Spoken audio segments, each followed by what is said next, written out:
Welcome to this episode of the White Paper Podcast. My name is Damilola Oluwatoyinbo, the creator of White Paper Podcast, White Paper Merch, White Paper Books, White Paper Nights, White Life. And basically what we do here is that we share witty wisdom. Basically what you can use regardless of where you are in your life right now, in business, in ministry, in the social space. But we do it in a light-hearted, witty, warm, humorous way so that you don't feel like we're clubbing you over the head with a sledgehammer, but we're basically infusing the life and the joy of God in your heart, regardless of where you might be. My guest today is really special.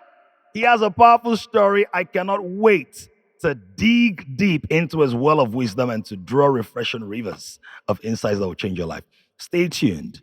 We'll be back after this break. Are you tired of putting your passion on hold because you don't think it will make you rich? It's time for you to change that mindset and start living the life you've always dreamed of. Hi, I'm Damilola Oluwatoyinbo, and I'm here to help you unleash your full potential with the Rich Genius program. As someone who has found his gifts and turned them into profitable ventures, I know firsthand the power of following your passion. The Rich Genius program is designed to help you discover your gifts, find your purpose, and make a lot of money from them. With our guidance, you will learn how to turn your passion into a thriving business that will provide you with financial freedom. So why wait? Don't put your passion on hold any longer. Start your journey towards success with the Rich Genius program today. Join me and become a part of a community of progressive people who are deploying their gifts profitably. Click the Learn More button now to get started on your path to success. Listen, gentlemen, I feel like I've known him for years, like I've known him for decades, but believe it or not, it's my first time of meeting him physically. Yes. We met sometime during the lockdown, I believe it was, and I was so gripped by his personality, by his intelligence. He's very cerebral. By the grace and mercy of God, is so accomplished. He's an author, he's a life coach, he's a communicator, he's a speaker. He's a neurosurgeon. Have you ever met one before? I've met a neurosurgeon. He's a neurosurgeon, a family man, a God lover, a minister, and he's so loaded. We'll talk about the story in this amazing book as we go along. Ladies and gentlemen, with a standing ovation, celebrate the amazing, incredible, Wow. soft-spoken, Wow. but deeply worded Wow, am I Dr. soft-spoken? Niyi. Wow. Amazing, Borire. amazing. It is so good to see you. So good to be here. I'm You are really happy. welcome. I'm really happy. I'm not soft-spoken. I think I'm a little bit jet-lagged, actually. Oh, really? Yeah, I've not really. I'm Had still time. struggling. Yeah. Yeah. So I landed and I've just been on the go. So I think my energy levels will pick up. Pick up. Yes, I just yes. did a 2-hour training for a bank earlier Oh, this morning. yes. So used all my energy, and hopefully before the end of this podcast, you'll see me sort of flourish. We're definitely going to see that. We're definitely going to see that. Oh my Thank you God. for Well, making time out to be with us. absolutely, 'Cause I know that you have absolutely. an international itinerary. Yes, You're very yes. busy in your current base in Australia. Yes, absolutely. Yeah. So, Australia, yes. Yes. Australia, Australia. here. Both of us are Australian here, Yes. right? And then coming to Nigeria, Yes, you have this very packed itinerary. Yeah. So this episode is going to be like boom, boom, boom. We're going to like breeze through it. So Mm. let's dive right into the heart of the matter. By the way, let me Sure. say this as well. Let me thank you for all that you have done Mm. in supporting my work. I Mm. know we've done a couple of things together. and Yes, You've just been yes. very nice to me. Wow. My last birthday, I was like, someone was like, Kenneth was like, you have a gift from Dr. Burry. I'm like, oh my goodness. Wow. So thank you for the calls. Thank you. Thank you for the love, for the brotherliness. Thank you. I cannot wait to dive into the story. Now, we won't be able to unpack everything here, so you might as Yeah. well go online now. Go to Amazon's on Amazon, Yeah, on Amazon. right, or follow him online Yeah. so you can And read it's the also story available on Robin Heights. I think on Robin Heights, Robin yes, Heights in bookstore. Lagos, Yes, Nigeria. yes. So, it's a powerful story. Can you give us a few minutes of it? The condensed version, a trailer of this remarkable story of transformation. Wow. Well, let me start by thanking you and thanking you for what you do and what you represent and the inspiration I got from meeting you, connecting with you. And I remember that when I spoke to you the first time and I saw you, I paid for your program. I remember, and I joined and I watched. It was at an awkward time for me, but I was Yeah. just so engaged in it. I remember you having a whole session on finance and talking about where money comes from. I was Mm. just interesting, fascinating, talking about credit and talking about currency and money and and value, and I was just very impressed with that, Wow. and I'm quite blown away. So thank you for what you do and where you are. In the grand scheme of things, in terms of impacting people and making a difference in our country, and also from a global point of view. Thank you, Um, sir. All I yes. know, I'll just cut that clip. I used to collect visa. See the Uh, endorsements. don't worry, I told you you're coming to Australia now, and Sam Yeah. Ekunaya brings his greetings where you're coming to Australia and New Let's make Zealand. it That's happen. certainly going to happen. Absolutely, it would happen. Yeah, I'm not sure where my story is just so um, broad and expansive. Like, I'm not even sure where to start, but I would say this, that if you're listening to this podcast right now and you are faced with impossible, if you're Mm. there and you feel that you've got dreams, and this is dream space. I had a dream. Hey. I was 15, and I was a first year college student at the 𝐊𝐷𝐈 College of Technology, Mm. fresh from high school. I think I finished at 14 plus, so I was quite precocious, and I was there. I couldn't speak much Please, for English. those who might not be that precocious, could you tell us what precocious Oh, means? well, I would say maybe a bit ahead of my time. I skipped a few classes. And so I didn't have a lot, but I was academically gifted. All right. So I did very well. I never failed an exam. And so I was academically gifted. Um, but I was born into a very difficult family situation. My parents didn't get along, and financially we were struggling big Mm. time. My Mm. father moved away after a while to another woman, and so my mom, who had no job, had 5 kids to feed. And Wow. right in the midst of that, I got admission to college, straight from high school. And I remember that my high school was so poor and under resourced Mm. that we didn't even have a chemistry teacher. We Wow. only had one English teacher. And I had a particular problem with tenses. So I had problem with Mm. is, are. Wow. I had problems with was, where. Wow. I had those kind of issues. And so it was that made me very reclusive. Mm. I had poor self-esteem, wouldn't talk to anyone, Mm. and I would, in class, I'd just keep to myself.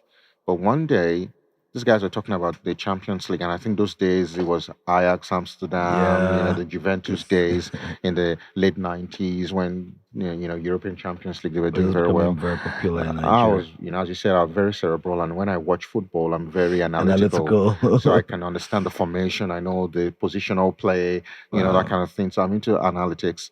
But these guys were just talking stuff that there was very shallow conversation, but they were so loud and very, some of them were King's College, whatever, federal government colleges. But I just couldn't express myself, so I kept Mm. quiet. And Mm. right there, I sat down Wow. and I painted a dream. Hmm. Someone had said to me that it's only the peak future that you can picture that you would feature. Picture, yeah. Sounds like a motivational, quote, but it is. And I just Hmm. pictured myself that one day, hopefully, I will be able to stand before, you know, group of people, and I'll be able to express myself Hmm. in a way that makes sense, and I express myself with confidence Hmm. and with gusto and with Hmm. accuracy, with precision, and talk with, Hmm. without any, hindrance. Inhibitions. And so I just felt that, and I just pictured I knew one day I would do that. Hmm. And Wow. years later, 2015, all right, I was in Phoenix, Arizona, Hmm. JW Marriott Resort Center. I was flown by the American Association of Neuromuscular Neurology. Medicine. Hmm. I was flown from Sydney to Phoenix, Wow. Arizona, on a business class. They put me in this huge palatial suite, and only two black guys in the room. Wow. They called me out, read my bio, called me out to give a talk, a keynote, which was a summary of my research, Hmm. which had won an award, an international award. Hmm. And as I stood on the stage, I remember that dream. I remember Wow. that moment. Wow. Life is defined by moments, people, and places. And Right. that moment when I was in Abeson High School, Hmm. where I couldn't express myself, and it's still as real to me today Hmm. as ever, where those guys were arguing about football, and I could not talk. Speak. And to climb those steps and have a recollection, was a reminiscence of that experience, Hmm. climbing that stage. Hmm. And I stood on the stage and I could see over 1,000 people, mostly white people, all over the world. I was able to articulate my points, Hmm. and I got a standing ovation at the end of the day, Wow. and they gave me my prize. Wow. That kind of thing. That tells me that dreams do come true, Absolutely. and that if you have a dream, I think that's my story. My story is about a young person who had so many obstacles and challenges, all right, but who had a dream. Mm, And my dream was to break free from poverty. My dream mm, was to be able to provide mm, for my family, my siblings, to be able to get them sorted. My dream was to be able to just, make impact in my community and for mm, those in my sphere of influence. So I had a dream to be an influencer, to mm, make a difference. That's why I studied medicine. When I was in Yabatek, I studied computer science. I finished with a distinction. I was the best graduate student. mm, All right, at the age of 16, I'd finished. mm. I had distinctions in mathematics, for the mathematics, A1, that kind of thing. Yeah. So I Yeah. was, in fact, my teacher was surprised that I studied medicine because he thought I was going to be a great engineer. Engineer. Yeah. But I'm a people person. For me, medicine is not a job, it's a calling. Mm. I was telling someone yesterday that I already miss talking to patients. I've not talked to a Wow. patient In a week, right? well, thankfully, on Okay. Monday in Abuja, I had a Abuja. clinic for, I think I saw a few patients, but that's me. That when I'm in Withdrawal that zone, symptoms. yes, when I'm in that zone, like I feel so fulfilled, and there's nothing great, Mm. nothing better than you being paid to do what you love to do, your Yeah. passion, your calling. So for me, practicing medicine is not a job; Mm. it is a calling. It's something that I Yeah. can do for the rest of my life. I love doing it. So I pursue that as an occupation because of what that thing that I had in me, that Mm. dream, that passion, that I knew what I wanted to do, which is to make a Awesome. difference in people's lives. Mm. So my story is a story of it's not just a ordinary grass to grace story, but it was Mhm. a story of a young boy who had a dream, who was faced with multiple odds, and who had different moments. And in Mm. reflecting on my life, as I said, I summarize it in the moments. Those moments where I made important decisions in my life, those strategic moments in my life where I went for it Mm. or I said something. Yeah. I shared with someone yesterday who came visiting, that I remember that moment that changed my research career. Mm. All right, when I was in Vienna Mm. in a hotel, I was attending a conference and I was exhausted. I was jet lagged. I traveled Wow. 48 hours Wow. down to Vienna for a conference of 72 hours. It was a 3-day conference. So And 5 days of work essentially. I was going to travel another 48 hours back. Oh my. And on the last day of the conference, I sat down to have breakfast. This old man, gray haired Italian man, very strong accent, came to sit in front of me on Wow. my table, wanting to engage me. I wasn't in the mood. I didn't want to talk. And the first thing that came out of his mouth after good morning, was, "Where are you from?"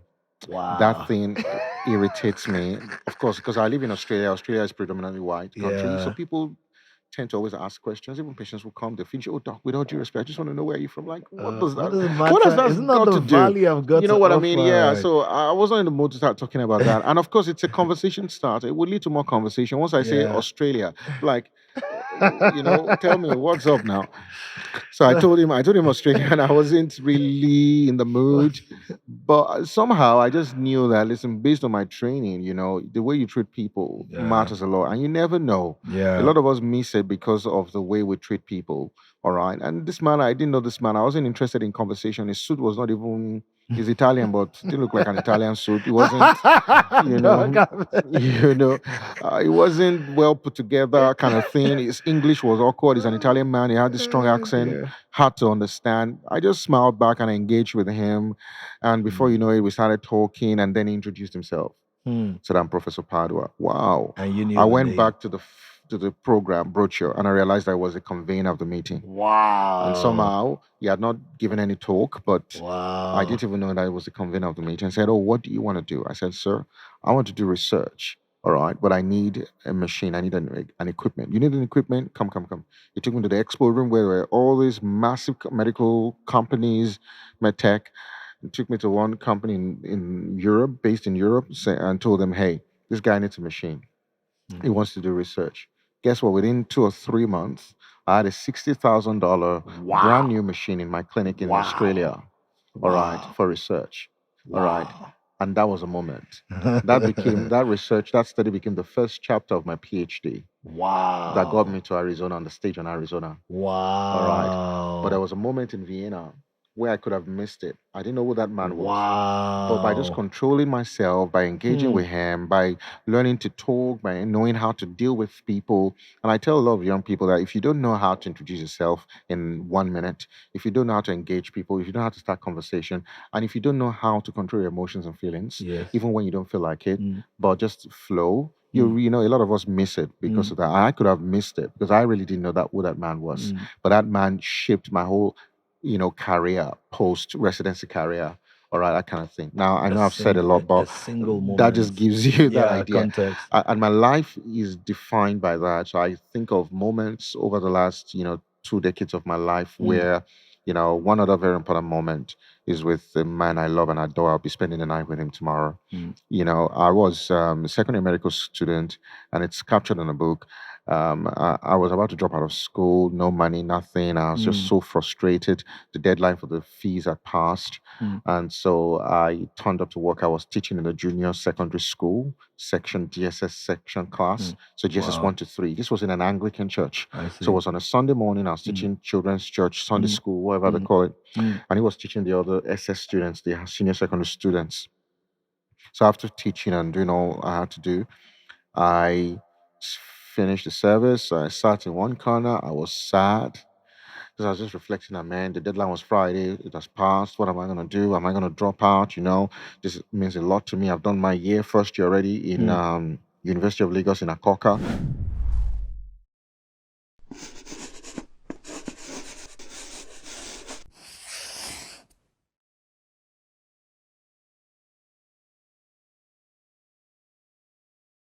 Now I'm in Luth. This is it. I need to, I was just so down. And this man walked up to me, and said, "Hey, what's going on?" And I said, "Hey, I'm about to drop out of school." Wow. And he said, "No, you're not dropping out." Mm. He said, "No, you're not dropping out." And he said, I'm going to take care of you. And Wow. every single year for 5 years, he paid my school fees, all Wow. right, and give me a monthly stipend, all Wow. right. And that changed my life forever. That decision, that moment, Amazing. broke the hold of poverty. Because the Mm. greatest thing that, and that's why I'm back here giving back to this country, because the greatest thing Nigeria gave me was the MBBS degree. All right, Mm. that MBBS Because that degree gave you set access. free not just myself, my kids. I've got two boys, my 12-year-old and 6-year-old boys. My boys will never know what it means to be poor. Mm. My boys would never know what it means when I tell them. They can't understand when I tell them I will wake up on a Christmas morning and we had nothing to eat. Mm. My mom went out to hustle, came back with unripe plantain, green Mm. plantains, and we dipped it in oil. My sons can't understand what it means. My 6-year-old and my 12-year-old. My 12-year-old cannot understand what it means. I Mm. brought him to Nigeria in 2018, the two of them, Mm. where, the 6-year-old was quite little, maybe like 1 plus, almost 2. At the time. And these guys just could not understand what it is. And it was because one man, Yeah. when we came in 2018, with all, and I just say this with it, with all, it's not as trying to project my self image Mm. or anything. My whole family, we flew first class, not business class, first Mm. class to Los Angeles. And my Mm. son was 2018, was 7-year-old, was sitting, all right, in almost a $30,000 first class seat from Sydney to Los Angeles. All Wow. right. And I came, and I remember that when I was in Lagos, even as a doctor, I Mm. was on taking Molue. And Mm. I told my wife who was sitting beside me that, look at this young boy. All right. What else will I do? Will I put him in Wow. economy or whatever, that Wow. kind of thing? Since this young boy will never understand. But Yeah. guess what? Trace it back a few steps. There was one man. Yes. There was one moment. Mm. And I almost did not come to church that Sunday. Mm. And I almost did not teach that Sunday. Mm. But also because I was faithful in my duty Yeah. post. I kept Yeah. serving. I kept Yeah. serving. I Yeah. turned up to church. It wasn't a Pentecostal church, sir. I didn't Mm. have an inspirational speaker like you Mm. pastoring me. I didn't Mm. have anyone. I had an Anglican priest who, with all due respect, I knew more about the scriptures than he does. Mm. I don't know where he is right now, but if you're watching this, that's a statement of fact. All right. But sorry, I'm gonna cause a bit of trouble, but it's all good. I'm I, running away to Australia after I, this. I apologize on your behalf.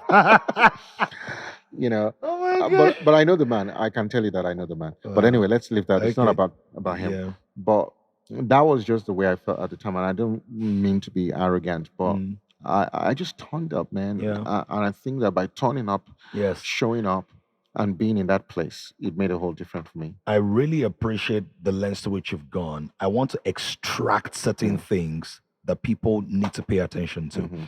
You've cited two major instances that were pivotal Mm. to who you have become today. And Mhm. at both times, you had the option of not showing up, being tired, Mm. being distracted. And I think there's a major challenge we're having in an emerging generation Mm. of people who are prioritizing their preference above their purpose. Mm. You know, I teach young people all the time, your purpose is more important than your preference. Absolutely. And if you're not careful, you sacrifice your purpose on the altar of your preference. Absolutely. So you are tired, 2 days of traveling. A stranger comes to you, not the best of circumstances, but there was something in you that say, you know what, engage. Mhm.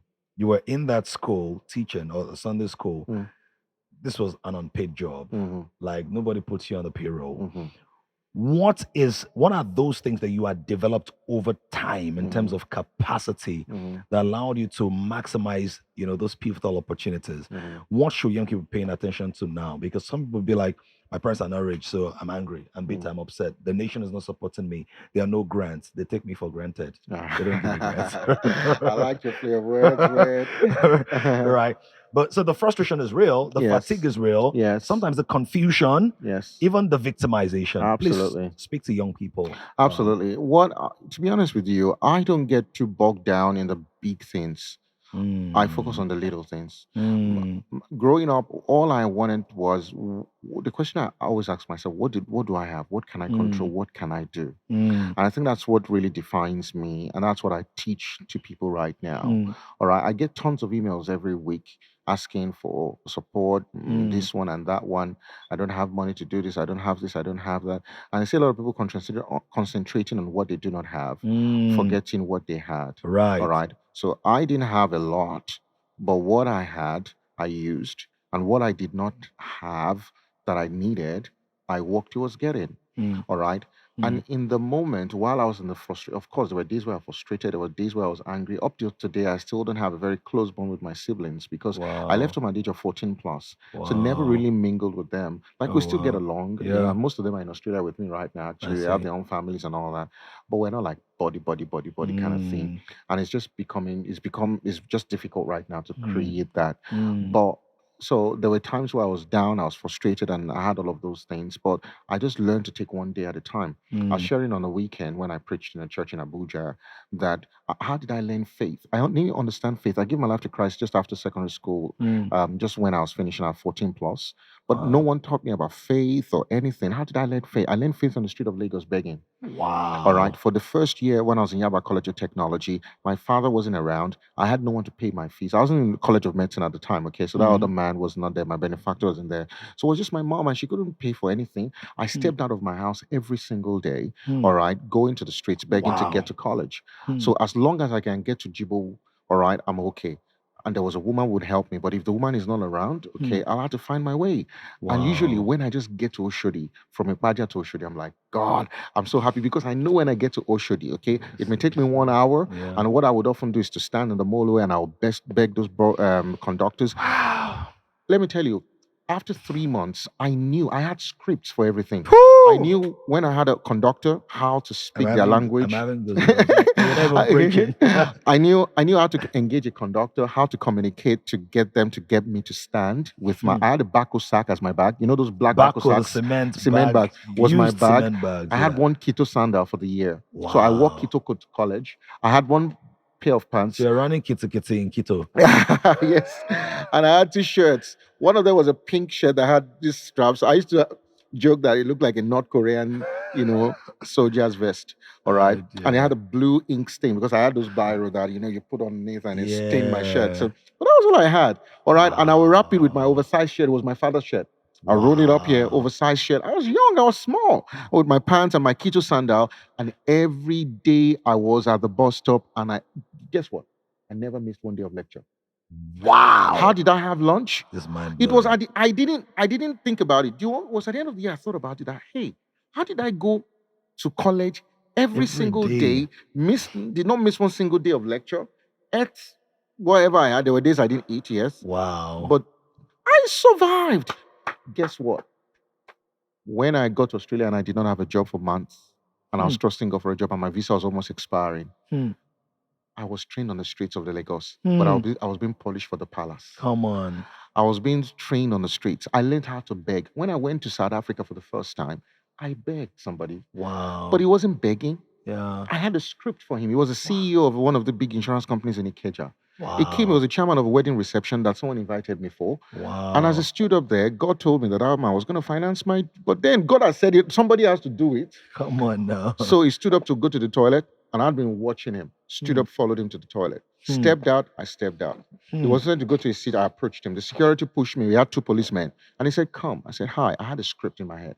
Hi. Hello, sir. I'm Niyi Borire. I'm a 511 medical student of the College of Medicine, University of Lagos. I've just gotten the opportunity to go to Stellenbosch University for an attachment to study plastic and reconstructive surgery. And I was just hoping you'd be able to sponsor me for the script. Wow. That was Saturday. By Monday, Hey. I had 100 US dollar bills. Brand new in my hand. I almost call, you know where I put it? No weapon. inside the inside of the boxers, man. I created a pouch because they've stolen money from me before in the bus. I created. Come on, you will have to steal my manhood with me. You have to steal it. That's how. Listen, the man I met at a wedding reception paid for my trip. First time I traveled overseas. Wow. I could only afford Kenya Airways. I landed in South Africa. Come on. I landed in South Africa and I was like, whoa, look at me. Wow. I am here. All right. Something I could never have dreamt of being able to afford. All right. But how did I learn to approach a man? How did I learn to approach people? How did I learn to engage people? How did I learn to introduce myself? Because when I get stuck and the conductor asks me to come into the bus and not pay, and the bus breaks down and I'm in Pangrove, all right, well, I have to beg somebody else. I have to, and sometimes 2 hours I'm there. Wow. All right. And imagine if they have like 30, 40 people rushing for bus. Do you understand what I'm saying?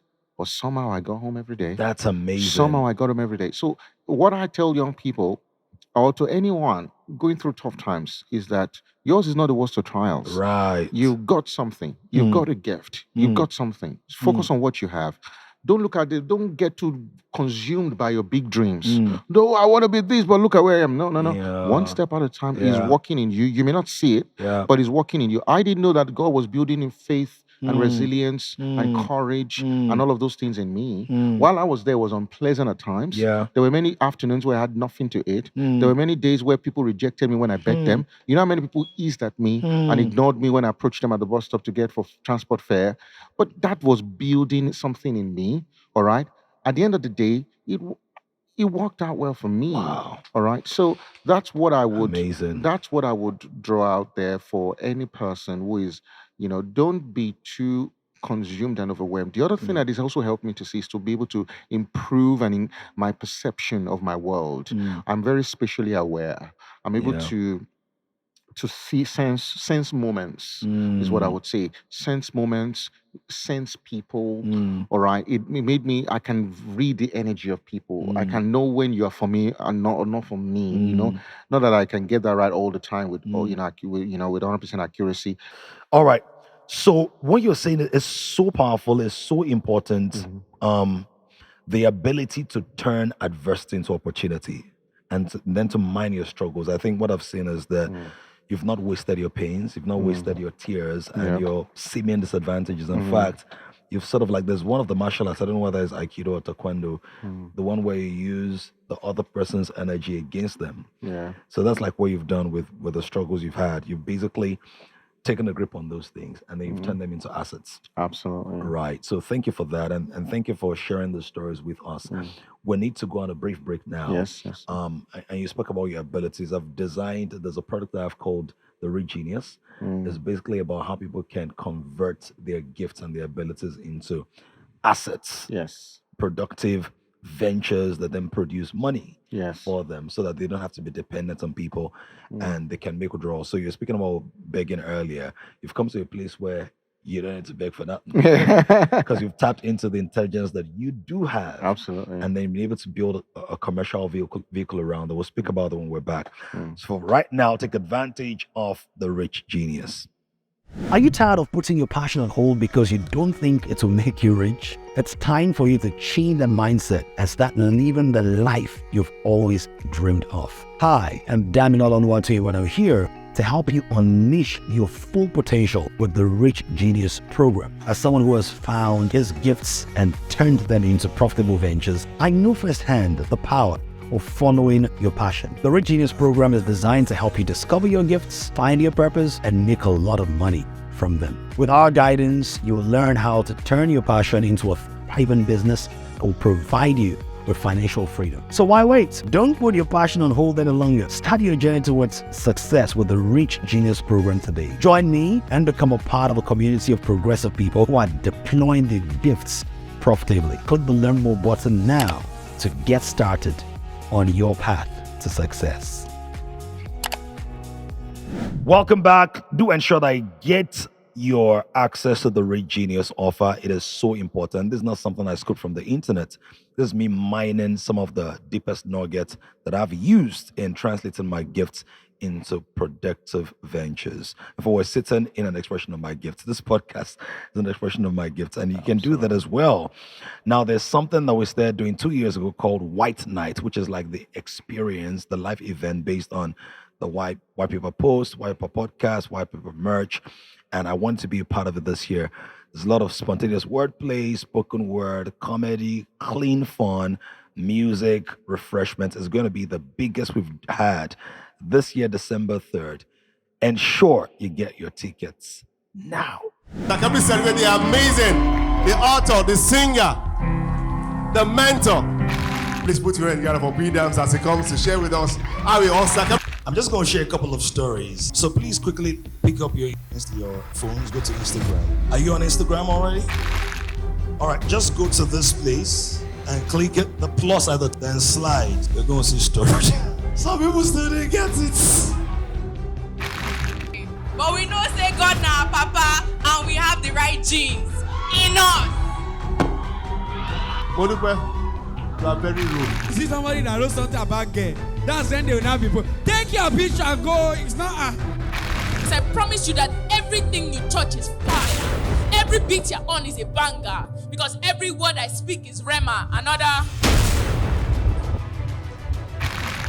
Love is the tango of consonance and dissonance, dancing to the symphonies of life set to be in harmony. As you just called on strike recently, some young girls are not going back to school the same. Some of them are going back to school pregnant. And now when somebody study anatomy, if you see anatomy, hey! Good evening, P-Dams. Good evening, Pastor Toju. I've laughed. I hope I've not thrown my voice away.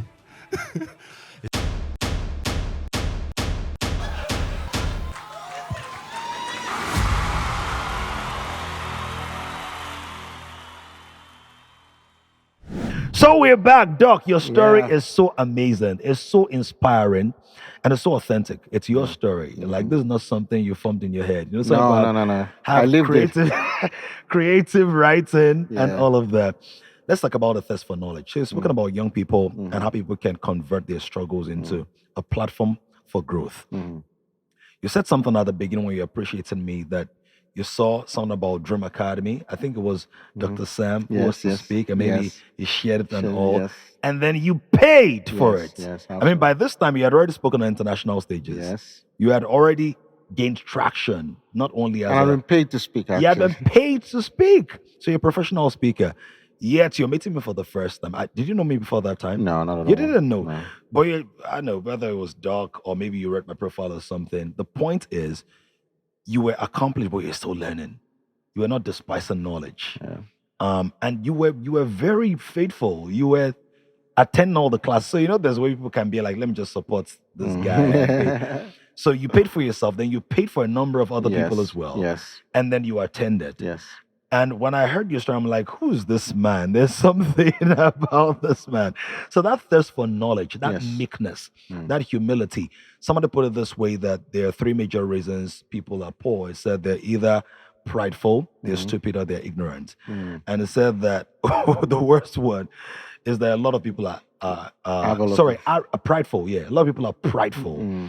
So he doesn't think a lot of people are stupid because most people have the ability to interrogate thought. People are ignorant, but that's not the big bulk. And it said the most difficult a challenge with growth is that pride. People Yes. assume that they know. They assume Yes. that because I have a result here, I'm competent there. Because I'm a great speaker, I assume I'm a great husband. But they're different Different skills. things, absolutely. But you've maintained that posture of Mhm. humility, of meekness, Absolutely. of teachability. You're always Absolutely. hungry for knowledge. Always learn, always investing in yourself. Can you talk about that? Yeah, I think you said it right. It's something that from my younger years, I've always understood that no one has a monopoly of knowledge, and that if you want to grow, you've got to learn more. And so I've always, from medical school, studying hard, working, reading, and I'm an avid reader, so I read and I make notes. So I'm the kind of reader that makes sense. When I read a book, I summarize the book in my own words, Wow. in my own ways. So during the exam time, I don't read textbooks. All right, I read my own notes that I've made over the years, and I'm also I'm not a crash reader, crammer. I read to understand over the. I pace myself consistent in that approach, and I think it's just become a part of me that when I got into this thought leadership space, the first thing I realized was that, man, I did not understand a lot of things. I wasn't on Instagram 3 years ago. All right. So I had to Wow. learn a lot of things in social media and all that. And I remember my very good friend, your friend, Tusame Kuda, was my first coach. Yes. I said, hey, he's been my friend. He's preached in my church. He's lived in my house, like, stayed with me at home. And I said, no, I want to be intentional about this and I want us to really do this properly. So I paid him actually. And I said, hey, I Wow. want to pay you so that you bring all your genius, you bring everything. I want to squeeze everything out of you. I don't want to be like you're doing me a favor because Yeah. I'm really intentional Yeah. about my growth. And so all the programs I've attended and all the things I've done, I've been born out of that desire to grow. And also because I realized that I place a premium value on other people. I know people pay to see me as a physician and I know how much to pay. Right. So I think based on that, I value what other people bring in and I'm willing and keen. And you see, if you're right there, you apply yourself, you're willing to learn, you're humble enough to understand that you do not know everything, all right, then that's fine. You will realize that you will learn a lot. One of the things I was telling Kenneth and a few of the people that work with me, one of the most transformational ideas came from my wife, all right. Wow. In our office, my wife is our practice manager, so she runs our office, our medical centers, and I can consume up to 4 cups of coffee a day now, Whoa. or sometimes even up to 6. I've only had like 1 or 2 today. Now, Do you have a friend from Ghana? well, I've got a few Ghanaian friends. Is there anyone called Kofi? One of them is. Maybe that's Okay, why I maybe like that's coffee. why.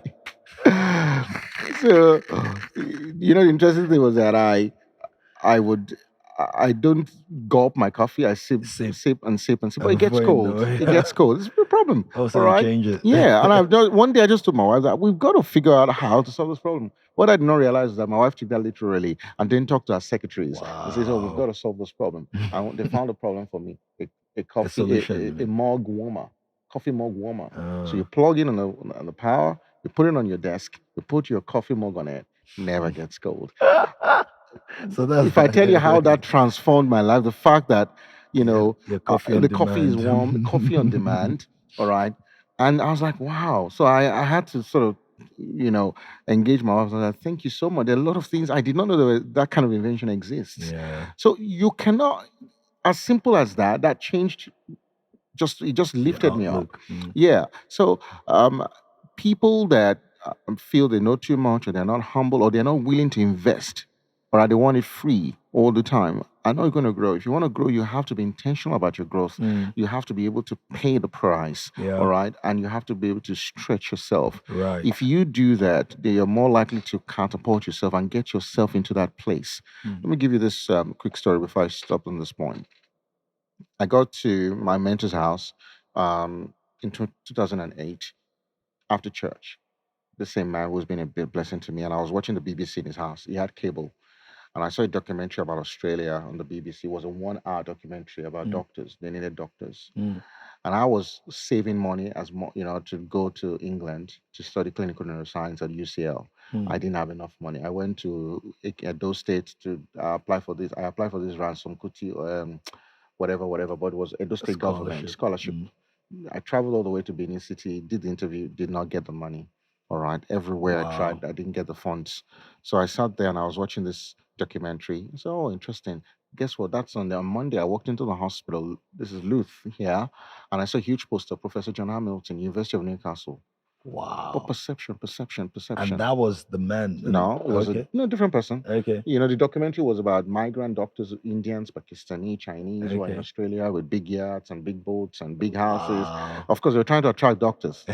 So I saw this man and I got to work. My consultant said, hey, there's a professor from Australia. He wants to talk to a cohort of interns just to engage them and interview them for his own project. Are you interested? Can you help me find other people? I just watched the BBC documentary the day before. I'd seen that poster on my way to work. Yeah. Perception.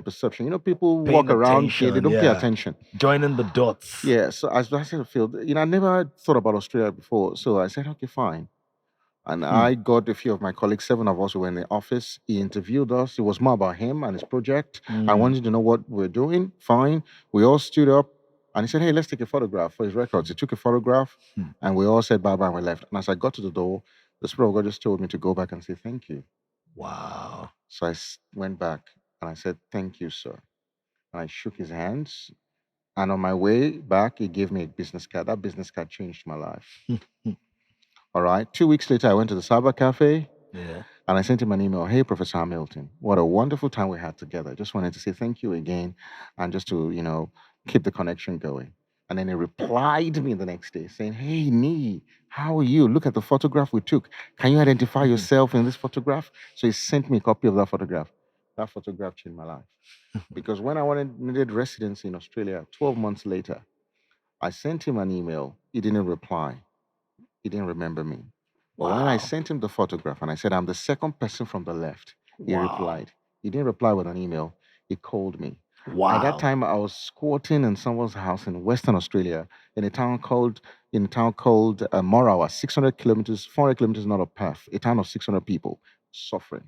He called me on the phone and said, hey, you're crazy. You came. Wow. I said, I did, prof. I came. And I'm stuck. Well, the short story is that within 24 hours, the clinical superintendent of a big teaching hospital called me and said, hey, I just got a phone call from Professor John Hamilton that you're interested in the residency program. You see, you're very inexperienced. You've only had a 1-year postgrad, but, I don't know what we're going to do for you. You're inexperienced. I said, sir, I am willing. I am teachable. I am apt. I wouldn't have been speaking to that man without Professor John Hamilton that I saw on the poster, without going back to say thank you, without having his email, without having that photograph, because he was traveling all through the continent of Africa. He wouldn't remember, a small boy in Lagos who took a photograph with him. Was in Ghana. But when he saw the email trail and I copied the email and I screenshot what he told me then, and I put it there, he remembered me and he connected me to someone. And the guy said, hey, you're not experienced enough to work for us, but because of Prof, we will give you a chance. All right. So I'm going to give you a 6-month contract. You're going to have an interview tomorrow. Do you have a pen? I said, yes, sir. Get a pen and paper. The first question of the interview is going to be this. This is your answer. Write it down. Second question is going to be this. This is your question. Write it down. This is an Australian white guy. Question. Give me the question. This is the answer. And then the fourth question is a clinical question. You're a doctor, aren't you? Yeah. Go figure it out. But they would often ask how to manage chest pain, heart attacks. Okay? It's a very common question. But just go think about that. So you know what I did? I wrote everything out on a piece of paper. I was a phone interview. So I put my phone on speaker and they were asking all the questions. I was just reading and reading and reading and reading and reading. And then within a week or so, I had a 6-month contract. And the hospital flew me with all of my stuff down to Newcastle from that town. I'm giving you the abridged version. The full version is in this book because in fact, the bigger story is even there. All right. And I was on a bridging visa at that time. My visa had expired when that happened. So I was on a bridging visa. I was just like one in, one leg in, one leg out. Yeah. But that moment, you see, life is defined by moments, people, and places. But that moment, recognizing the significance of that moment, Professor John Hamilton, 12 months later, that thank you, that handshake, that email. Thank God I didn't keep that e-card. I went to the email. I felt the nudge to go back and send him an email. All right. And I sent that email. And I got that photograph because there's no way in hell he would remember me. He gets thousands of emails every day. Yeah. But when I sent him a photograph of us, photographs are powerful. Yeah. That changed everything. Wow. Man, this is so loaded. Like, your life is a movie. We need to taper down the conversation because I'm mindful of your other Yes, yes, appointments, yes. but I'm going to ask a couple of. Mhm. I'm just like, this, I need to meditate on this story. Because you spoke about a lot of things there, Yes, yes. perception, being able to join the dots. I think that most people are very random and they live Yes. in the moment without Yes. seeing that this moment is connected to another moment, to another moment, to another Absolutely. moment, to another Absolutely. moment. So let's speak about treating people well, because that's something you do very well. And a lot of people use people, right? And sometimes that can happen within the ambit of business, even some ministries, government, leaders, people become accomplished and then they step on people to gain more traction. Or even people that don't have a lot, maybe social media, they just slide into your DM because they want to use you to get somewhere. Can you talk about people management and how that has impacted your life and Oh your yeah, growth? yeah. People, that's really essential. People are everything. And if there's anything I've learned in my life is that I need people. We all need people around us to help us, to support us, to finance our dreams, to assist us, to motivate us, and to help us. And I think that for me, it's something that I've had to learn. I didn't have anyone train me about on that, but I had to learn it myself. And life taught me that the importance of people. I remember that I came from a family where we were not really together. I didn't get good modeling from my parents just because of the way the choices they made, and how things worked in that sense. But I realized that, by my daily experience with people will hurt you, people will pull you down, people will say negative things about you. But then all the great things in life also will have to come through people, and God would often use people. And I've Yeah. given examples now, different examples of people. All right. So one of the things I do is that I'm intentional about the relationships. I don't allow a lot of people to come into my own access or to come so close to me. But when they do, I'm intentional about fostering those things, relationships, by making sure I also bring value. So I don't Right. suck out all the energy from people. So, for example, the man was being a big blessing to me. I made sure that in different ways I'll be a blessing to him. Yeah. I'll go to his house and I help out with a Yeah. lot of things. I served. I believe in service. I have fathers who right now I serve, and they open up doors for me. I have people who I serve, I give them. Today, I spoke to one of the biggest banks in Nigeria for a 2-hour webinar this morning, and some of their senior executives were there. Almost 1,000, in fact, 990 people Wow. were on the call. Wow. Almost 1,000 people were on that call. And guess what? A question came. They were all blown away, and they want my business. They want, And I Wow. said, no. All inquiries goes to my contact, because I Mm. just called one of my, friends and said, hey, I'm free this morning. I Yeah. like to talk to, people and all that. I didn't charge anything, but they, of course, they Yeah. said we will. The boss, the big boss who was there, was like, we will do this and this. No, not to Yeah. me. Yeah. All right, I'm not going to hurt my friend because Yeah. it's his contact. He opened Yeah. up that door for me. Do you understand what I'm saying? And whatever he says, all right, I'm going to have good respect for that. So some people betray people. Yeah. No, I've learned over time that if you're going to go far, you're not going to do that. You're not going to, you shouldn't do that. So that's what I learned. I've learned to respect people, to see the good in people, to be open. I'm very open-minded. When I was younger, probably a bit more narrow-minded, but now I'm open-minded. I know God has different expressions in different Yeah. people. Yeah. I celebrate people in different ways and in different fashions. God delights in the diversity of the expression of the gifts and talents and mannerisms of people. And I think so. If it's God's pleasure that we're diverse and Yes. different, Yes. then for me, I value that, and I tend to spot opportunity. I tend to, I teach about perception, and I've got a whole model on perception, a whole class on perception, and how that is important to how to hone your perception so that you can recognize moments, you can recognize opportunities, and then when that happens, how to explain yourself, how to express yourself. So in Abuja, where I was talking to a couple of young people, I was talking about you having scripts about how to introduce yourself.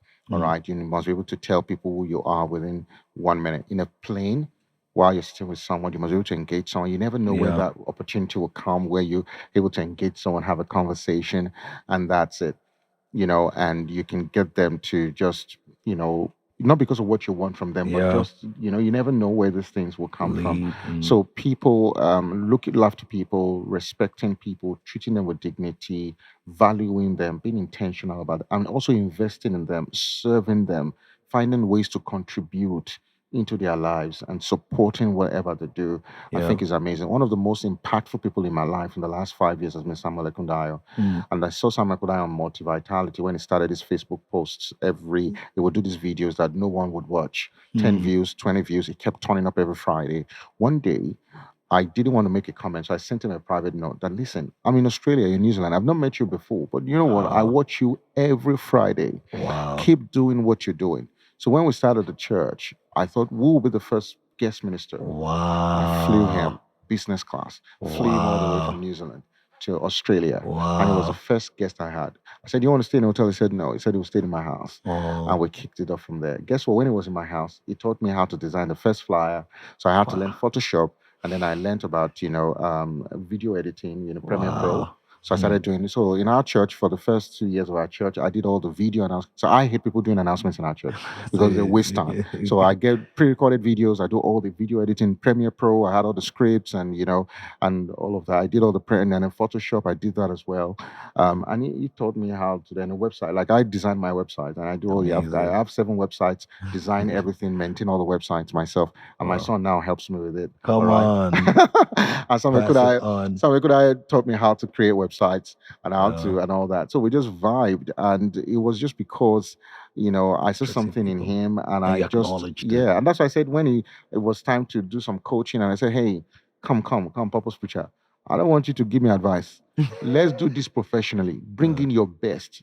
So he will go because he knows he has to impress me too. Like you can't just come with all this whatever. I'm too busy for that. All right. Let's fast track my progress. All right. And that's why in the 3 years, the events we've had, all the programs we've had, we had John Maxwell on our platform last year. We had a speaking tour this year where we had thousands of people from Dallas to Regina, Toronto, and Samuel and I went with me as well. Amazing. And a lot of that was on people.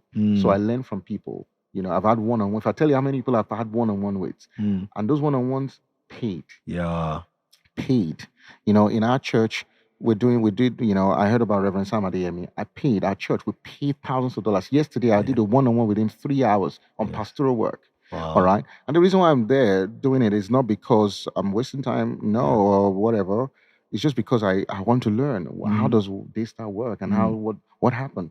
Let me see how I can learn from that and put that into my own church to learn. I'm humble enough to understand that, but I also have respect for value that I can put put premium on that, and I'm able to sort of pay for that. So my own budget for learning and development is huge.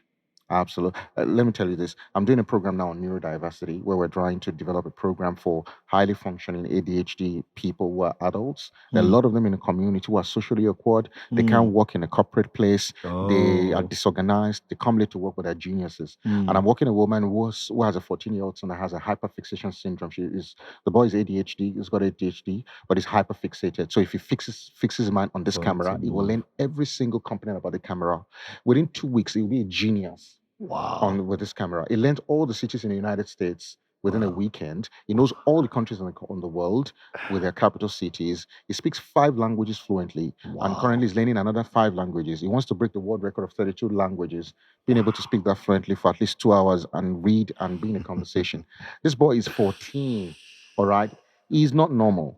At school, he doesn't do well in maths. He can't pay attention. He can't sit still. He's disruptive in class, but the guy is a genius. All right. But how do we get those kind of people involved in society? How do we get them? He will fail every interview. He will never have a girlfriend. Most of these guys, they can't even have stable relationships. They can never be. But if he's in this place and if it is music or if it is art, if it's anything, he will be the best ever. Some mom said he can sit on something and stay there for 15 hours, no food. And when he produces the work, you'll be like, my God, how did you? He self-taught himself Spanish. Self-taught Spanish. This is a white kid. So the mom is working with me developing this program. How did I meet her? I read a book, Traction, on neuro leadership. All right? I finished book or a book? Her book. Okay. And I turned the back book over. I saw a phone number. And I called the phone number. I was routed to a mobile. She was on a yacht in Tasmania. She was having a holiday. I said, hey, I'm on holiday. I said, listen, I want you. I want everything that you know about this. You put in this book. I want you. I want you. I want your material. I want everything. She said, you want to sign up for my program? I said, yeah. So it's I don't advertise it. So how much? $10,000. The next day I paid $10,000 to sit with her for 6 weeks. Wow. To download all the stuff. And then she invited me to a speaking engagement where she was paid $10,000 Australian dollars to speak for 45 minutes to the Department of Justice, 200 leaders in the Department of Justice. And I stood there and she was talking. I was like, man, this is what I should be doing. This is the money I should be making in 45 minutes on Zoom. Yeah. And I'm here slaving up. What else? It was on Zoom. She was on Zoom. It wasn't a physical event. And I was there as an assistant. That was the Zoom name. Assistant. And I know more neuroscience than her. She doesn't even have a PhD. I've got a PhD. Do you understand what I'm saying? But guess what? I knew more. When in our session, she'd be asking me to validate her opinions. Wow. Although she's more corporate person. She knows more about the corporate. She was an IBM director in IBM. Yeah.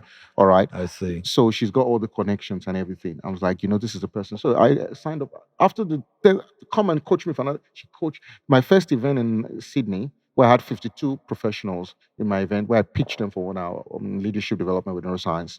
She was the one. She was there, and she gave me the whole idea. I was like, wow, all right.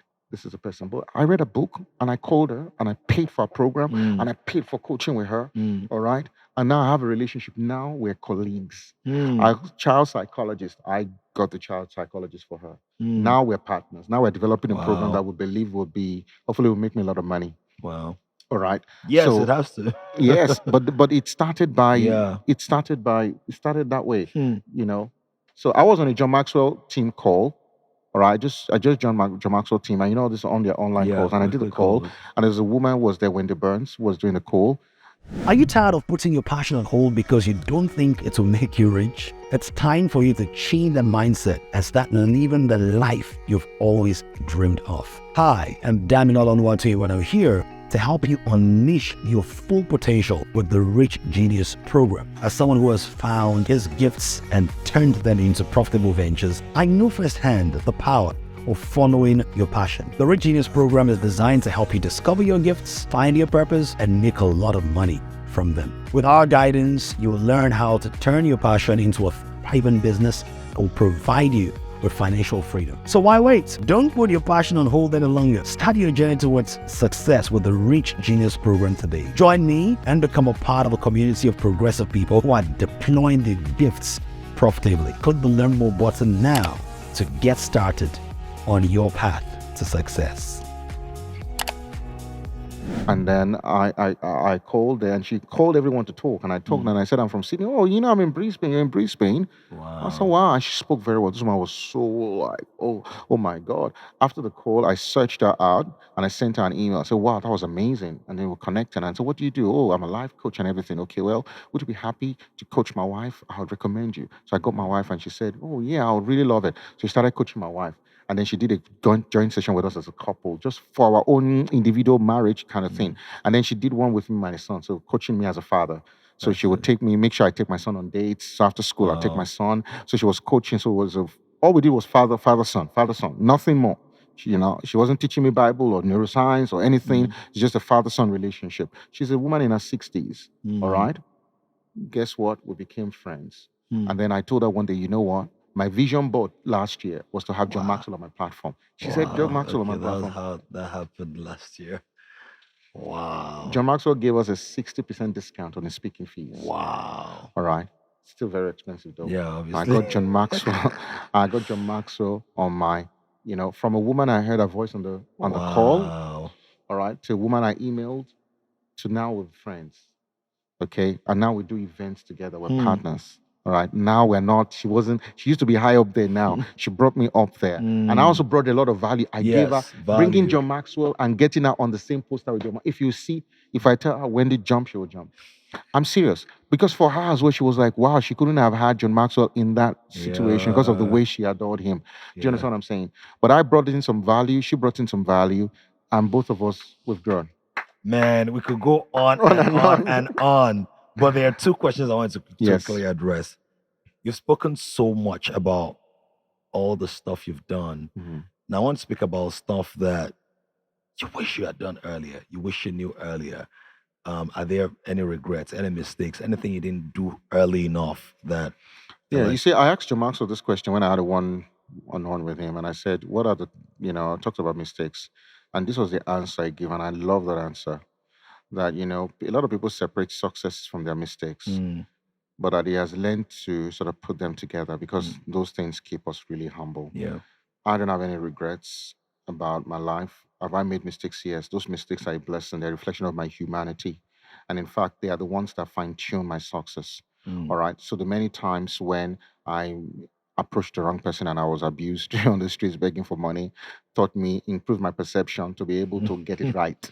So my failures on the streets improved my perception so that when the right person was there for me, I could really get it right. All right. Some of the right. mistakes I have made, my impulsivity, my raising up my hands when I shouldn't have raised it on, and some of those things have actually helped me because by making those mistakes and embarrassing myself, I've learned how to now be more cautious, be more mature in the way I approach things.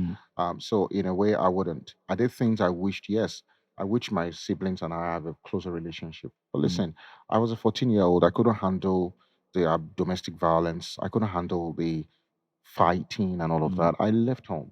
And when I mm, left home to college, I never came back home again. mm, All right. Unfortunately, that made me a loner. I was very independent minded. I mm, hated poverty. So a lot of those things that worked out well for me that has really given me mm, the drive to pursue yeah. excellence and all that. On the other hand, probably not. When I was much younger, and Kenneth may say, maybe if you ask her, he may say I'm very hard. Yes, I'm hard to please. Mm, I hate mediocrity. mm, I have, I prefer that you're up and down. Just like, I hate lukewarm people, mm, average, middling, mm. this generation of middling. I just talked to secretary 2 weeks ago, one of my secretaries, because she delivers well, but she watches Netflix at work. Young 22-year-old white girl. Wow. Yeah, very interesting. And also I said, no, I told you, we're recruiting her, and I said, I don't want any Gen Alpha or Gen anything. Just give me my 40-something-year-old You don't woman. even want generator. Generator, that kind of thing, So you want the traditional. They know like what they're doing. They're not she, here she for games. yeah, she was logged in and she would deliver, was just too distractible. And of course, the problem is that in our own business, all right, we Yeah. don't have time for Yeah. that. You send her, Okay. Okay. you've got to engage the people thing. So Yeah. people come in, patients have to feel relaxed before they see me. You need to Yeah. calm them down by Yeah. the time they see me. So when they're seeing me, you're making my job harder. If Yeah. everybody going through you is not getting the right, but how will you get the right vibe if You're watching underneath Netflix, you or wherever, and there's possibly even violence in what you're yeah, watching. that Possibly. I sacked that when I came from the rent to the hospital, came back and I saw her vaping. All right, I didn't even know she was a smoker, but she was Uh, vaping. This vaping yeah. thing, Yeah. crazy thing. It's spreading Strawberry. It now. wasn't smelling bad. Yeah. I just smelled Mm, strawberry. yeah. So the strawberry flavor vape, and then I saw it and she quickly put the well, you're done. Come on, you're gone. All right, but so That was the last straw. straw. That was the last straw. And that was very bad. Yeah, very bad.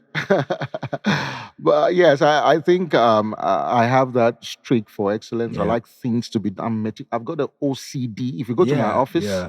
I mean, for you to be a neurosurgeon, actually, even the neurologist. Yes. neurologist, I So should I don't say do so. operations. So I still look after Oh, brain disorders. I So I don't see. operate. Man, you know what? I read Ben Because the Carson's book. precision. Okay. Read Ben Carson's book, and I wanted to be a surgeon. Gifted hands. Yes. I really want to be like Ben Carson. Lagos here. We had a lady with ectopic pregnancy, and I was assisting the surgeon. And boom, blood, arterial blood, like that. Oh my God, it got me. And I said, Dr. Awoleke, I am seeing double. Before you know it, I collapsed. I'm serious. And then the next one was a breast lump. They were taking out a breast lump. The guy cut an artery, bro, arterial blood. So I realized that venous blood, which is low pressure, Yeah. it's different. Like taking Yes. blood is Yeah. different from Arterial. It's artery. a spill. Like, My God, that thing gets me all the time. So in emergency, when I bring all those trauma, I don't go near them. That's realize that, man, blood and me, we don't mix. So oh, so you're water. yes, I'm water. Blood and water don't mix. So I just decided not to be a neurosurgeon, all right. But I Oh. I was still interested in the brain. So I now became a neurologist. So I'm a Oh. physician. I prescribe medicines. I look after brain diseases, but I do not do the do the surgery. operations. So I don't do operations. And neurosurgeons are very proud and arrogant. You know that with their suits and their Yeah, because there and their are bow very few ties. of There them, are very few of right? them, man. And their briefcases and all that. Very, very. They Wow. have probably the highest paid. I think in most countries, neurosurgeons are Yes, the I highest paid think so. Yeah, professionals. yeah. Yeah, it's amazing. Yeah, but yeah, so that's the answer to that Amazing. question. Final. This is a 2-in-1 Yes. question. Mhm. Final. Mhm. Let's talk about value. Let's talk about finances and separate ministry. So, neurologist, fantastic story. There are people who have great stories, inspiring stories. The people who are high on impact but low on income. You're high on impact and very high on income, right? When I say high on income, I don't mean you're obsessed with wealth, but you welcome wealth. You Yes. know how to create it, how to generate it. Yes. A lot of people, particularly those who have maybe like a moral background, a church background, a religious background, they have a brain block when it comes to getting paid or receiving your due rewards, financially speaking. How have you been able to translate the value you've created into wealth? I think I'm struggling with that, to be honest with you. All right. No, And you're not struggling with that. I am. I Good, am. good. So I'm struggling in the thought leadership space. Now, I am lucky that, and I'm fortunate that, a lot of people are not in my shoes. I've got a medical degree that pays well. Yeah. All right. So it's a recession-proof occupation. And I tell, see, in Australia, I see all these Nigerian diasporan kids. They say, oh, I don't want, my parents forced me to be a doctor. No, I want to be creative. I'm just like, Guy. so I tell Better those be a parents. doctor first and then creatively. I tell them create that other you don't know anything. All right. I'm not saying everybody. I'm not saying everybody should be a doctor. You are the should be doctors, bluntest guest I've had. Yes. I'm not saying everybody should be doctors, but there's no doubt about the fact that I have never seen a jobless doctor. All right. I have never, Perspective. yes. So it's a recession-proof kind of job, wherever it is. So anyway, that's a completely different thing. So I think I'm an You're right. imperfect- Even this guy, Dr. Dre. Yeah. He's not Good one. it's not- Or Dr. Sam. So, I guess the point I'll be making here is You were that saying that you were struggling. Yes. In what way? Yeah, because I'm an imperfect example in that sense. So I get paid as a doctor to look after patients, and of course, I'm well paid about to do that. I like that, but I brought my own sort of entrepreneurship spirit into that. So I've not earned a salary since 2015. All right. So From being a doctor. yes, from being a doctor. So once I worked in a private practice, when I heard how much they sold the practice, I was like, no, I want to own one. So I want to do business. So what I did was to give my practicing rights to my own companies. I set up Niyi Borire Property Limited, Barrage. I have different companies that own my rights. And so the hospitals sign up with those companies. All right. And it's been difficult because most hospitals want to employ you on a salary and pay you on a salary. Yeah. But no, I wanted to own something that I can sell or that can hold value, like, that kind of thing. So it's a whole different space there. So I did that in that sense. Now, but in my thought leadership space, particularly in the neuro leadership space where I'm operating right now in leadership development and all that, all right, it's something that I've been struggling with in terms of, I just said I did a keynote now that was at no cost, okay? But I'm not under pressure because I already have a very good financial base, which is what has been looking after the other areas of my life. So I am now in that phase. So I've not rushed to monetization of but I believe so much. I'm a business person. Yeah. And I like money. Yeah. And I tell people, yes, money is very important. Yeah. Because you being able to monetize your gifts and being able to put a premium on that. Yeah. So I'm offering a coaching program right now that I have not, I think I started it, I advertised it early this year, late last year, but I've not had a single client because I'm not interested in a single client. All right. You're going to have me for 3 months. You're going to pay $10,000 to have me for 3 months. That's what my time is worth. Yeah. Okay.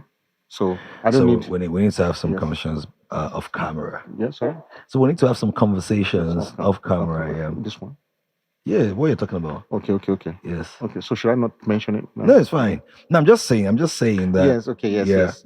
Because you should get paid that amount and more, really. Yes. For what you do. Yeah, absolutely. So I'm not under a lot of pressure, and so I think for me, it's a gradual transition into that space. So I'm not Yeah. putting myself under pressure. I'm trying to make my medical center more robust. We're I see expanding. what you mean. You know, we're building a huge base now. We've just bought a new center in June, moved to a new space, Awesome. and so we're recruiting. We've got more doctors joining us now. More, as I said, we're recruiting more secretaries. I think when I get back, Who will not be you know, watching by the end of this Netflix? month, we'll have 3 new secretaries joining our practice. And we have technicians here and there and all that. So the business is growing on from that. My wife joined the practice in June as well, so she's running the show as well. So, Oh, great. so we're building that up, and I think that's going to then translate into. I've not been able to give myself fully, because when I give myself, I'm really 100%, Obsessed. Yeah. like with it. So for now, I'm just maintaining things, you know. But yeah, I believe that people should be. You know, I know what my value is, Mm-hmm. and I must be able to get that. At the moment, a lot of the people that I see around me are not my clients. I see. So you're There's being nobody on my particular. Instagram following that Yeah. I would. No, your high You know what I paying mean? clients are Yes. not on Instagram. So yes, Sorry, no shade to absolutely. Instagram followers. Yes. Right, So but they're not. So I know who my clients are, and I know where I've been sent to. All right. And awesome. most of them don't have a social media account. Yep. All right. Okay. So Yep. that's why I'm not in a rush. All right. I want to build enough capacity, build the networks, have my courses on, have the credibility, and building that for that space. So that's it. Awesome stuff. Thank you so much for being so vulnerable and open. Have you been to Russia? No. That's why there's no rush here. Please, one word about ministry, because you're pastor. You used to be the lead pastor. Still. You're still pastor. Still pastoring. Yeah, you're still the lead pastor. Yes, absolutely. Because you told me that you're about to make a transition and Oh, change. no, and not all yet, that. not yet, not All yet. right. So you're pastor, and then you have a practice, and then you're a speaker. Please, just 1 minute. How do people navigate that? Because they're still, it used to be very, very, very popular. It's not as popular as it used to be, but some people still have the opinion that if you are a minister, especially a frontline minister, don't do any other thing, right? Can you speak to that? And what's the Yeah. wisdom you've engaged in having a very busy itinerary and then still? Yeah. I think it's hard, to be honest. I'm operating in that space, and I don't know how long I would be there for, but I think it's the hardest thing I've ever done is to pastor people. And I pastor in a church where the brand of the church is tailored towards Nigerians. And of course, you know how hard it is to pastor Nigerian people, particularly in the diaspora, with all due respect. So it's challenging, it's stretching me, but I'm growing in that space. In terms of balancing that out, what I've learned to do is not just the balance, it's the integration. Right. All right. So I found a way to sort of integrate those different expressions. One can be drowned out, though. When you have multiple expressions, you can be drowned out, and that can be a problem. So one of the things I've done is to make sure that each of the expressions are well supported, so that our ministry work, we have a great team. Thankfully, we're blessed with a lot of committed senior people. So we have Great. people in big multinationals, Great. you know, big people who are within our team in the church, so that it can run without me. I know that. All right. In our practice is also well resourced and well supported. And so, and also in my leadership development thing, okay, I've got Yeah. a team of people who are working in that space as well. I think I've got like 3 or 4 people who are paid and a few other volunteers around. And so in the different spaces that I occupy, I have had to sort of create that for me. So I have secretaries. If I count all my secretaries now, probably 5 or 6, and all of them don't know each other, like in the different spaces. Wow. Yes, they don't interact. So in the church, my admin and everything, they don't know you know what I mean? Interface with that. Yes. So but they're able to manage that, deal with that. God knows how many email addresses I have for each you of the have 9 different websites, Yes, possibly on, like, exactly. 10 So email different addresses. websites and email addresses and all that. So I think that's it. And then I am very meticulous about planning. So I have my calendar, and I have things organized and planned the calendar properly. So that Great. really helps me. And also working with my wife actually for the last few months has been very revolutionary. You know, we traveled together as well. Unfortunately, she couldn't come here today. Oh, But being great to there hear as that. well has brought a lot of balance, and Yeah. you know, has helped us a lot to do things. It's stretching us at times. Like this season has been a very busy season, especially when I'm starting or birthing something new. Yeah. But once everything stabilizes, it's a lot better. And what also works for me is that I don't work for anyone. In all of my Yes, in expressions, control of your time. I own my thing. Yeah. So if I don't want to work, for the next 3 months. Hopefully, I can afford that. Yeah. I just chill and I say, please, I'm not seeing any patient. Close my rooms. I come back on January. So I Yeah. have the flexibility of doing that. I didn't Right. have, but was it like that at the beginning? Absolutely No. not. let me finish with this story. March 2018, our church was one. My practice was 2 months old. All right. I started my practice, Wow. was 2 months old, and church was 1 month old. I went to church. I shared this a few times. I went to church. We printed out 2,000 invitation cards to the houses in our neighborhoods, 2,000 homes, and very special service. Spent 4 hours praying and preparing on the Saturday. On the Sunday, I have this Italian suit. I bought it in Rome.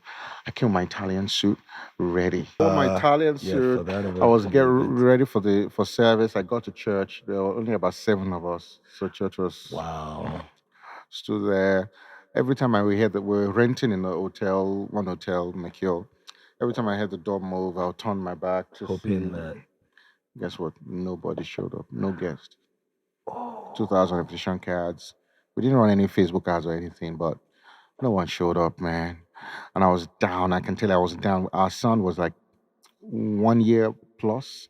So my wife was busy with him. He was, I think, had a cold or whatever. It was just a miserable day. I stood in front. I was like, God, why did I do this? The church was just new, brand new, like 1 month. And I thought, oh, we're going to just blast and stuff. And God said, go there and speak to this few like you're preaching to 1,000. I heard that so clearly. So I encouraged myself and I went up to the stage, which was not a stage, it was still the same level. And I did all my thing and I spoke with so much gusto and so much power. And I just said, I'm going to just obey God. And I was seeing the 1,000 as I was preaching and I was doing all of that and, and all that. And I'm sure, my wife was looking at me like, we are like, why are you screaming to the mic? You know what I mean? The energy. So we packed up, left. Those days you have to pack the whole thing. We packed the whole church. The whole church was in my garage at home. The drums, everything. We didn't have drums. So all our drums were in the keyboard. So everything, we packed everything in the garage. And then on Monday morning, I went to work. And then my secretary was there. I had one secretary. And I only had 3 patients booked for the day. For the whole day. So I got my other good suit. Well, not Italian, this one. And then I got to work. And first patient didn't show up. Second patient didn't show up. So I went to the secretary. I was like, we have to call these people. Oh dear. Very rare to get doctors calling patients. I call them. They've got appointments. They should show up. Nobody showed up. You know what that means? No patient, no pay. Yeah. So that day. That's right after the back to dramatic back. Sunday. Yeah. That was the lowest moment in that journey, and I just like, my God, how am I going to do this? I'm not making money and we're spending money on the church and, we're financing the church. All right. Oh, gosh, why did I resign from that group practice to start this new one? I just went home and I was telling my wife, and thank God for my wife, who's always a rock, encouraging me and everything. Okay, you know what? What do we have? What can we do? So I started marketing my practice, designed my own profile on is it Canva or PowerPoint. There was no Canva then, like PDF or whatever. And then started knocking on doors, other doctors to refer, because my service is a referral service. People can't walk in. You have to be referred by a GP or a family doctor to me. All right. So I knew who my customers were, the GPs actually, and then the clients were the patients. So and all. So I started doing all of that leg work, and and with the church, we just kept grafting. Now our church, within 3 years, we moved into our own property. We moved into our place. The church just blew up, and now we have all these big people. Director Nokia, my director of programs came from NMPC here, and he's now one of the big boys in Chevron in Australia. Wow. All right, and all this others. Of course, when big people come, they come with big box too. Right. All right. And then the church just, the church, like I don't want to say too much about the church now. But yeah, that, and our medical center, we're in 3 different locations right now in Sydney, over 5,000 patients, and it's just growing and but it was hard. This is amazing, inspiring. I really wish we had enough time to milk some of those low moments, but thank you so much for giving us this hour plus of your time. It's remarkable. I'm so sure that many lives are going to be touched. They are being touched and will be touched. The power of content is that it's immortal. Yes. Like someone's going to watch this in 20 years, 30 years perhaps, or somebody will watch right now but something you've said is going to shape the rest of their lives. So thank you so much for opening up and pouring so much. Listen, gentlemen, we're almost done, but when we're back, we'll play a little game, just something light to wrap up the episode. For now, pay attention to your screens, and we'll be back. Can we celebrate the amazing, the author, the singer, the mentor?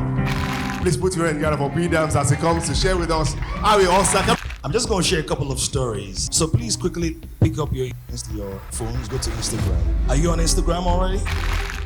All right, just go to this place and click it, the plus either, then slide. You're going to see stories. Some people still didn't get it. But we know say God now, Papa, and we have the right genes in us. Modupe, you are very rude. You see somebody that knows something about girl, that's when they will now be put. Take your picture and go. It's not So I promise you that everything you touch is fire. Every beat you're on is a banger. Because every word I speak is Rema. Another.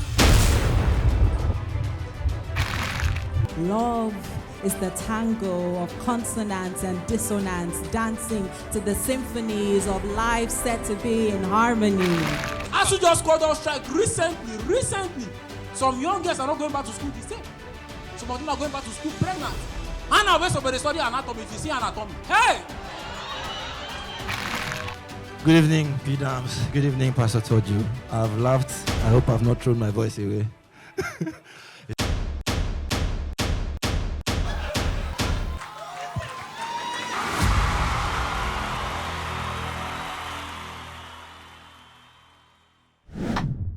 So welcome back. We're about rounding off this epic episode with so many amazing stories, practical insights, and relatable experiences. Thank you for digging deep. And you didn't give us surface stuff, you gave us some gems. So maybe we'll start like a jewelry business because of all the gems they've given us. So 2 games we're going to play. One of them, you're going to fill in the blanks based on some words, my original whiteboard quotes. So I'll take out a couple of words. You're supposed to guess what the words are. Right. You don't have to be dash. You don't have to be dash to draw water from the wells of salvation. You can do that with joy. You don't have to be a dash or an dash. You don't have to be dash. You don't say it again. You don't have to be dash. Yes. To what? To draw water from the wells of salvation. You can do that with joy. So what's that dash? You don't have to be dash to draw water from the wells of salvation. Yeah, a dash or an dash, a word that Is it now? is a noun, yes. You don't have to be, Dash to draw water. You don't have to be. I'm sure you're playing. Is this a trick question? You're playing with me? A trick question? To draw water yes. out of the well of salvation. Yeah, well, think about So draw. do you have Yeah. to be a pump? A pump. That's pumping. Well, it's wrong, sir. You don't have to be. Just think about draw. Okay. You don't have to be. Are you giving me you giving me something? The way you're looking at me. Are you giving To me? draw water out of the wells of salvation, you don't have to be. You don't have to be to draw water. To draw, yeah. Yeah. You don't have to be an artist. Yay! Yeah. Okay, now I understand. Yeah. Now, yes. All right, so you next don't have thing- to write. No, just draw the water. Oh, okay. Oh, okay. Do I have to draw? I'm catching Yeah. cruise. Okay. I'm sorry. All right, so this is the next one. This is the next one. Online and offline, some people drop gems. Some people drop germs. Mhm. But careful what you allow to dash in your heart. Drop in your heart. Yes, after it drops, then what happens? So some people drop gems, some people drop germs. Mm-hmm. Be careful what you allow to,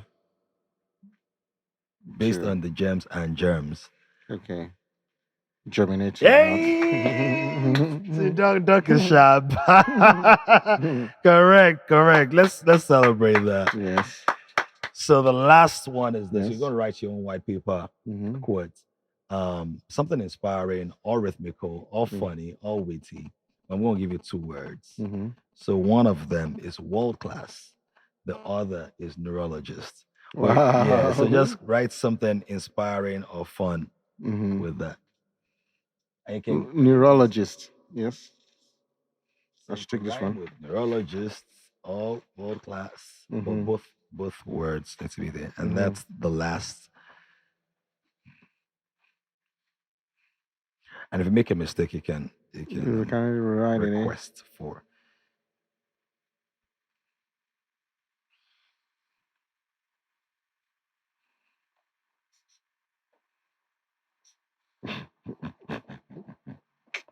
Yes, away from my face.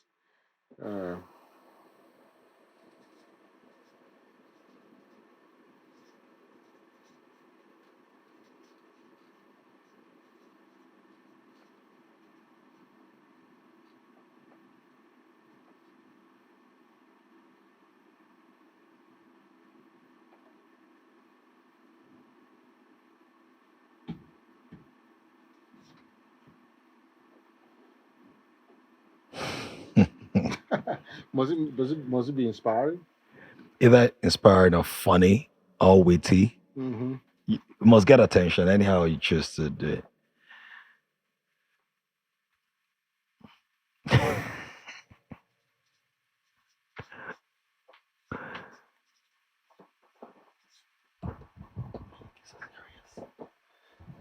They do record videos because we need to airdrop.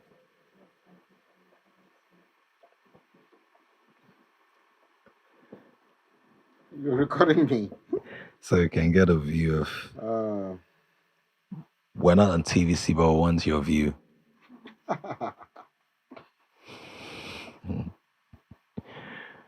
I have to use both words or just one word? Both words, please. You came all the way. How can I give you just one word? After once has it been said twice. I've had everything now, double. I'm stating my case as to why that's more than one word.